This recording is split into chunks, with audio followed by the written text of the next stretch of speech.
Bien,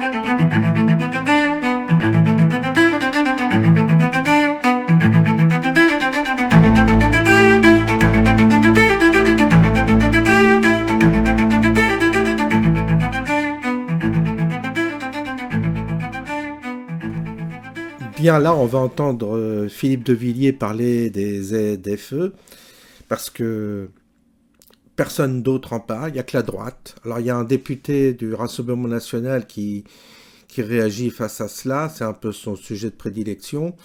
Il y a Sarah Knafo qui en parle aussi, et puis Philippe de Villiers, enfin toute la droite, qui dénonce cet abus de, je ne sais pas, de privilèges que s'octroie la gauche.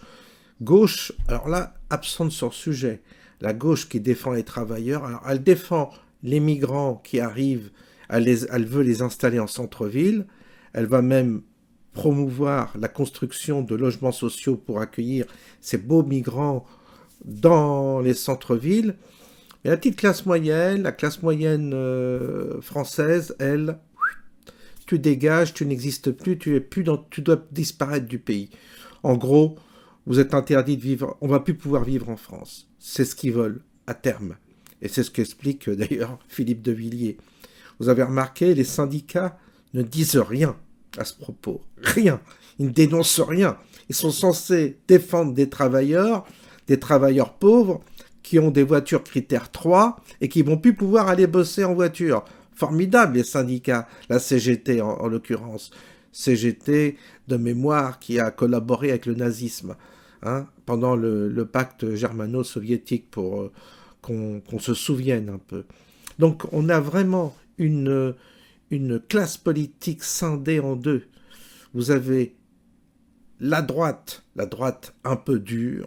Alors moi j'aime pas le mot extrême droite parce que ça veut absolument rien dire, qui défend l'ouvrier, le petit ouvrier, qui vit dans sa passoire thermique et qui roule en Clio diesel. Et puis la classe bourgeoise, la classe privilégiée, les jeunes bobos, les gauchistes privilégiés, toute cette bourgeoisie qui vote à gauche, tous votent à gauche à Paris. Donc ceux-là, ils en ont rien à foutre du prolo. Et pardon, j'ai encore un peu de tout. Donc voilà, la messe est dite. Donc soit on se laisse bouffer et on réagit pas, soit on réagit. Mais je pense que si on réagit pas, ils vont nous bouffer. Et vous allez voir, on ne pourra plus vivre dans ce pays. On sera obligé de s'expatrier parce qu'ils vont nous chasser de toute façon.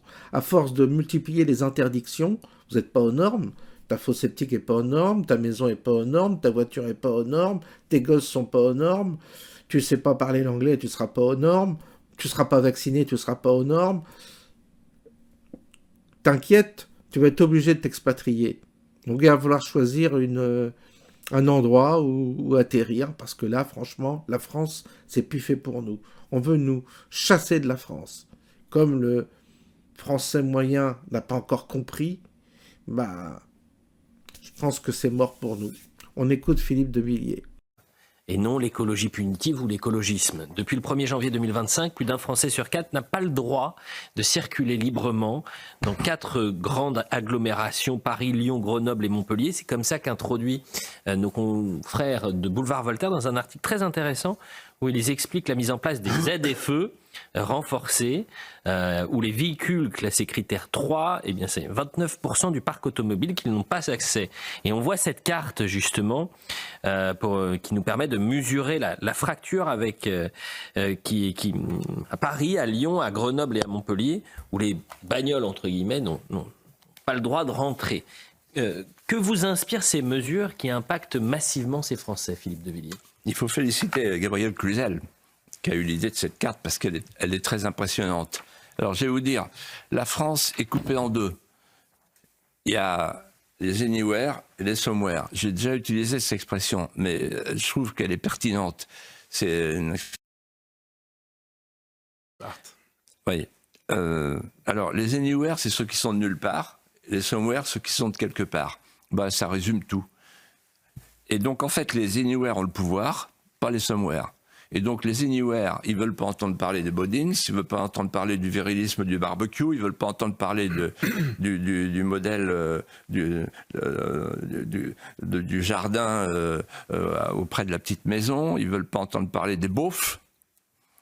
Et les Anywhere, ils pratiquent ce que disait Bernard-Henri Lévy, que j'ai cité la semaine dernière, tout ce qui est terroir, biniou, béret, le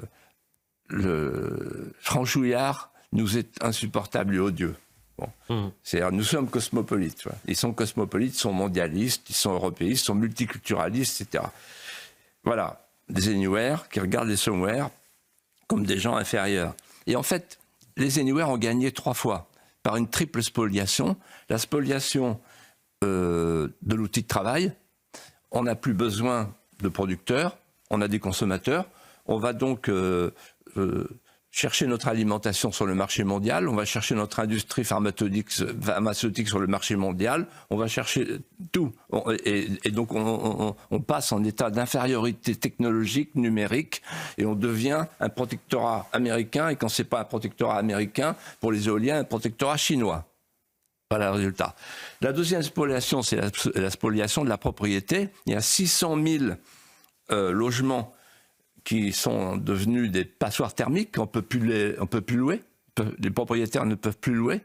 Et puis maintenant, il y a les véhicules qui ne peuvent plus rentrer dans les fameuses zones.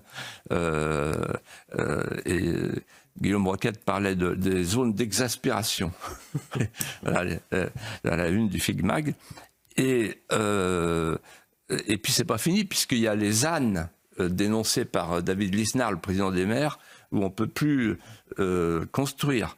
Donc en fait, la classe moyenne, elle n'a plus qu'à quitter le pays. Et puis la troisième spoliation, c'est la plus importante dont je parle dans mon livre Mémoricide, c'est la spoliation de la mémoire affective. Je rappelle ce que je dis dans mon livre. Le pire exil, c'est pas d'être arraché à son pays, c'est d'y vivre et de n'y plus retrouver ce qui le faisait aimer. Geoffroy Lejeune.